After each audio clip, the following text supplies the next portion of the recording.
Asia কাপের সেরা টি-20 একাদশ বোঝাচ্ছি না, আমি মূলত বোঝাচ্ছি যে এশিয়ার এখন পর্যন্ত সর্বকালের সেরা টি-20 একাদশটা কেমন হতে পারে।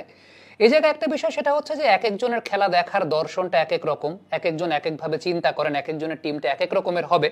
আর সত্যি কথা বলতে আমি যে জেনারেশনে ক্রিকেট দেখা শুরু করেছি ওই জেনারেশনে পটেনশিয়াল অনেক ক্রিকেটার ছিলেন যারা টি-20 ক্রিকেটটাকে আসলে তাদের প্রাইম টাইমে পান নাই বা বেশি দিন টি-20 ক্রিকেটটা খেলতে পারেননি। সানাত জয়সুরিয়া, বীরেন্দর সেহবাগ, শাহিদ খান আফ্রিদি, এই প্লেয়াররা খুব বেশি টি-20 ক্রিকেটটা আসলে খেলতেও পারেন নাই। সো আলটিমেটলি তাদেরকে রাখতে চাইলেও আমি একাদশে আসলে রাখতে পারছি না। তার পেছনে কারণটা হচ্ছে টি-20 ক্রিকেটের রেভলিউশনটা কিন্তু তার পরে হয়েছে, আসলে অনেক বেশি পরে হয়েছে, যে কারণে ওই প্লেয়াররা আসলে ওইভাবে ম্যাচ খেলতে পারেন না। যেমন সিম্পল যদি আমি একটা কথা বলি যে উমার গুলকে প্রথম টি-20 ওয়ার্ল্ড কাপের পর আমার খুব ভালো লাগতো, কিন্তু এরপর মোস্তাফিজুর রহমানরা আসার পর, জসপ্রীত বুমরারা আসার পর উমার গুলকে আমি হয়তোবা সেই তালিকায় রাখতে পারবো না। শাহিদ আজমলকে আমার খুব ভালো লাগতো, আমি হয়তোবা রাশিদ খানের কারণে শাহিদ আজমলকে সেই জায়গাটা রাখতে পারবো না। এখন মডার্ন ডে টি-20 ক্রিকেটের রিস্ট স্পিনারদের একটা ডমিনেশন দেখা যাচ্ছে। সো আমি যদি একেবারে প্রথম থেকে শুরু করি, যে আমার দৃষ্টিতে আমি যখন থেকে, আমি তো একদম টি-20 ক্রিকেটের শুরু থেকেই দেখেছি একদম from top to bottom best 11 যদি আমরা তৈরি করার চেষ্টা করি তাহলে কেমন হবে। এক নম্বরে ওপেনিং স্লটে আমি রাখতে চাইবো রোহিত শর্মাকে, যেটা আমার কাছে মনে হয় যে কেউ সে ব্যাপারে কোনো ডিনাই করবেন না যে রোহিত শর্মা সেখানে থাকবেন, এবং লাস্ট টি-20 ওয়ার্ল্ড কাপটা দুর্দান্ত ব্যাটিং তিনি করেছেন। তার পার্টনার, এটা আমার কাছে মনে হয় যে আমি যে বিষয়টা বলবো সেখানে সবচাইতে কন্ট্রোভার্সিয়াল হবে, কারণ অনেকে রাখতে চাইবেন। এবং টি-20 ক্রিকেটটা তো শুধুমাত্র এরকম না যে আপনাকে 200 রান করতে হবে, 200 চেস করতে হবে, কখনো কখনো খুব ট্রিকি গেম আপনাকে জিততে হবে, 140-50-এর গেমও আপনাকে জিততে হবে, যেগুলো খুব ডিফিকাল্ট হয়ে যায়। আমি এখানে কুমার সাঙ্গাকারাকে রাখবো অ্যাজ এন ওপেনার। আপনি বলতে পারেন যে কুমার সাঙ্গাকারা কোত্থেকে আসলো, কেন আসবে? মাইন্ড ইট, কুমার সাঙ্গাকারা তার লাস্ট টি-20 ইনিংসেও কিন্তু ম্যান অফ দ্য ম্যাচ ছিলেন। 2014 বিশ্বকাপের ফাইনালটা তিনি জিতেছেন।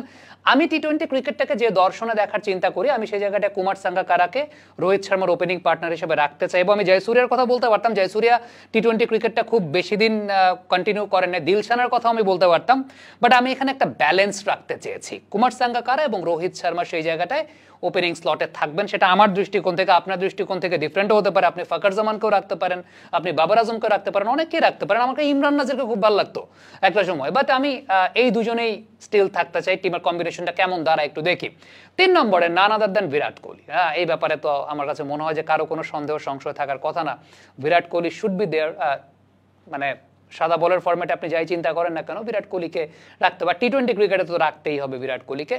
4 নম্বর পজিশনটা, এটা একটা ট্রিকি পজিশন। আমার খুব ইচ্ছা করছে শাহিদ খান আফ্রিদিকে 4 নম্বর পজিশনে রাখতে। কেন আমি বলি, 2009 টি-20 ওয়ার্ল্ড কাপে শাহিদ খান আফ্রিদির ওই পজিশনটাতেই তার পার্টিকুলার বেশ ভালো ডমিনেশন ছিল।